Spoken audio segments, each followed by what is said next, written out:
and we will discuss this topic with Oleksiy Buryachenko, professor at the Kyiv Aviation Institute, president of the International Institute for Security Studies. Oleksiy, hello, it's good to see you. Hello? Yes, greetings, friends. Glad to see you, and I welcome all our esteemed viewers. I'll start with some personal observations.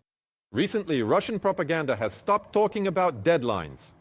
Let me remind you that they used to have this deadline-driven activity. Since November of last year, they have supposedly captured Kupiansk 10 times, planted their flag in Hulyapol and Pokrovsk 10 times, and so on. But, as practice shows, the Russian army has bogged down on the front line. A. They are taking losses. B. There is nothing to present to the Russian audience, which so desperately hopes that the special military operation can still be finished in 3 days. And thirdly, it turns out there are no successes. Does this mean that the only thing Putin can do now is to disrupt peace negotiations?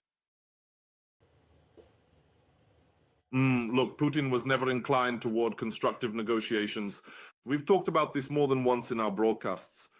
And the fact that Russia and Putin are trying to imitate these negotiations, that they tried to establish a bilateral track with the Americans, primarily economic, on which Special Representative Dmitriev is working, well, in principle, they did manage to achieve something. Because at first they met, well, in parallel with the meetings of the trilateral delegations on economic topics, including nuclear safety, when their New START treaty expired.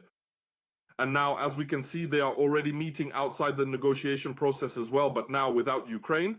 When Dmitriev goes to meet with the same Witkoff, Kushner, and representatives of the White House in the United States of America. So, well, they have managed to achieve something, at least partially, let's put it that way, with this imitation policy of theirs, as if they want to, well, achieve peace. Moreover, everything in your report was absolutely correctly stated. When the Russians set completely unreasonable conditions and during the negotiation process demand the surrender of territories they have not yet occupied, territories they truly have not been able to occupy for many years, well, let's just say no one will agree to that. Neither the military political leadership nor the Ukrainian people themselves will agree to that. And our partners also do not understand, let's put it this way, the realism of fulfilling such ultimatums from the Russian Federation, from any perspective, but especially from a security standpoint. Because we are fully aware of why they are doing this. It's simply because they cannot achieve it by military means. Regarding what you just said, I absolutely agree with you. That is why we continue to see an imitation of negotiations in the process. Right now, they are not even pretending because essentially they are playing a useful role for the United States. Putin, let's say, is communicating with Trump. The delegations are in constant contact with each other, but only on a bilateral basis. Right now, Putin, so to speak, is balancing the energy markets and supplying oil to India. And again, in this configuration, expecting the United States to force Russia into anything at this point is, I think, unrealistic. Therefore, most likely, yes, the trilateral negotiations are currently on pause, but without a doubt, Ukraine is interested in seeing them continue. But for that, we need to work out a slightly modified strategy together with our American and European partners. By the way, this was one of the topics discussed between our delegation and the United States delegation at the meeting in Miami that took place this past weekend.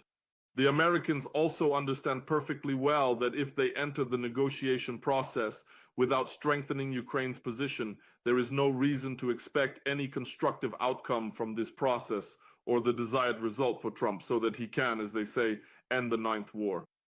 It would simply be yet another imitation and another humiliation for Trump. And against the backdrop of his already falling ratings due to the Middle East, the Americans are also not inclined, let's say, to continue this kind of protracted imitation of negotiations by the Russian Federation.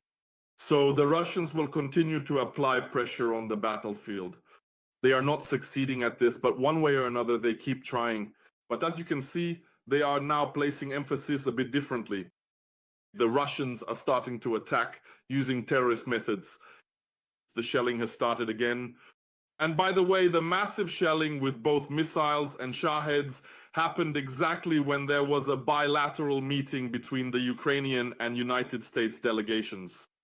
So, in other words, the negotiation process is absolutely not a reason for them to refrain from carrying out their terrorist strategy. And again, just look at what's happening in some Ukrainian cities. Yes, for now, this is not yet a trend. Yes, for now, perhaps there isn't any kind of widespread system to it. But after Lviv, after Mykolaiv, now in Bucha, there are explosions happening that are being orchestrated by Russian special services.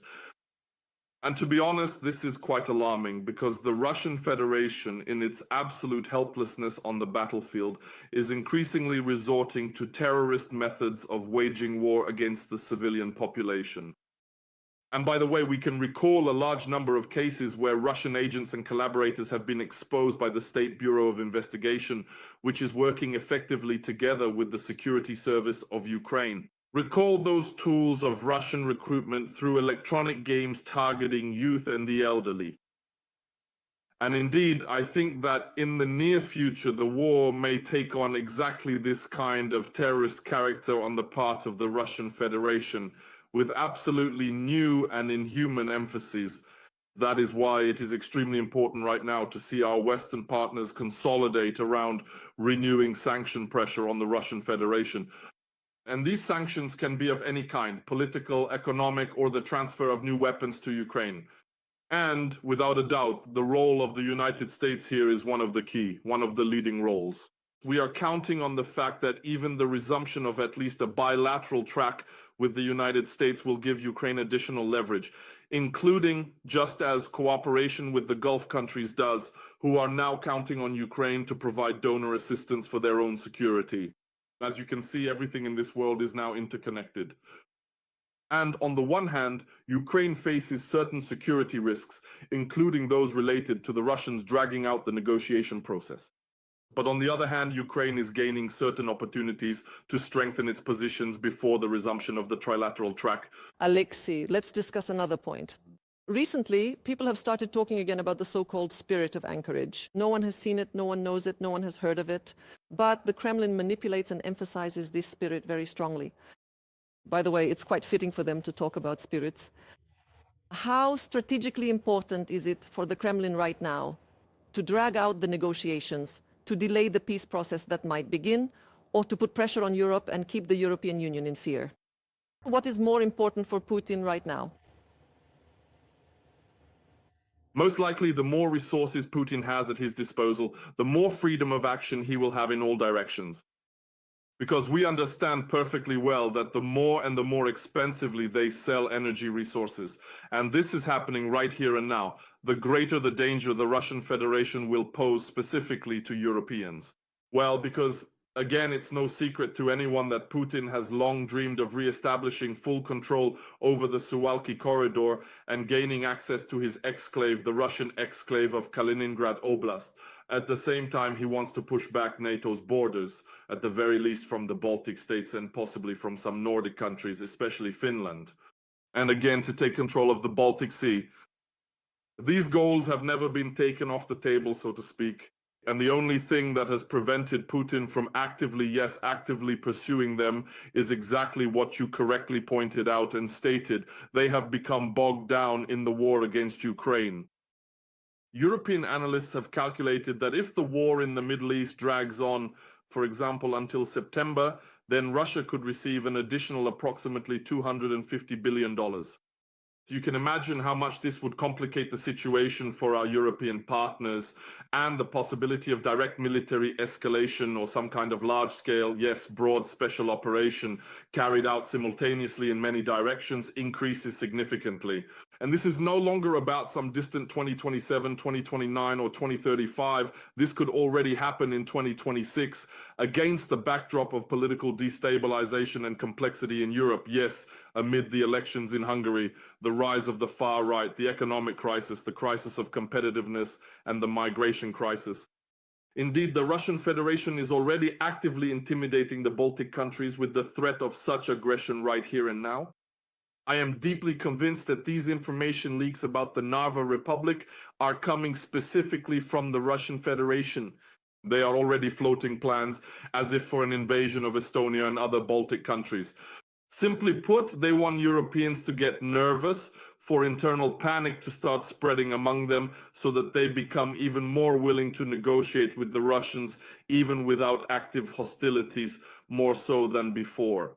This, of course, will automatically undermine internal European solidarity. By the way, the first does not rule out the second.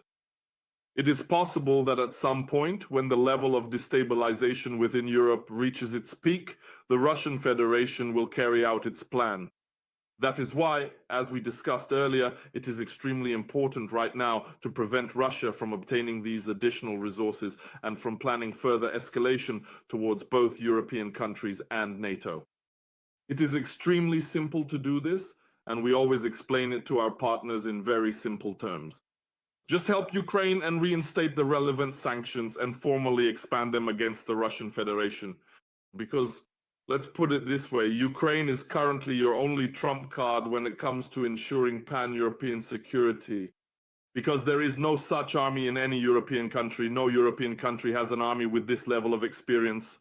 Let's be honest, even the Europeans themselves are now actively saying that it's far from certain that in the event of such military aggression or escalation from the Russian Federation towards Europe, the United States would be ready to fulfill NATO's Article 5 and engage in a full-scale military confrontation against nuclear-armed Russia. All the more so if at that moment their conflict in the Middle East is still unresolved. I think it would simply be impossible. So the more that Ukraine succeeds in opening the eyes of our various Western partners to these fairly obvious things, and the sooner they finally wake up from their deep and somewhat lethargic state of slumber and actually begin to take concrete and decisive actions to ensure their own long-term security, not to mention the security of Ukraine, the stronger Western solidarity and unity around the fundamental democratic values that we all share together will be, and in fact it will truly have a legitimate right to exist. Oleksiy, thank you very much for taking the time to join our broadcast. We were joined by Oleksiy Buryachenko,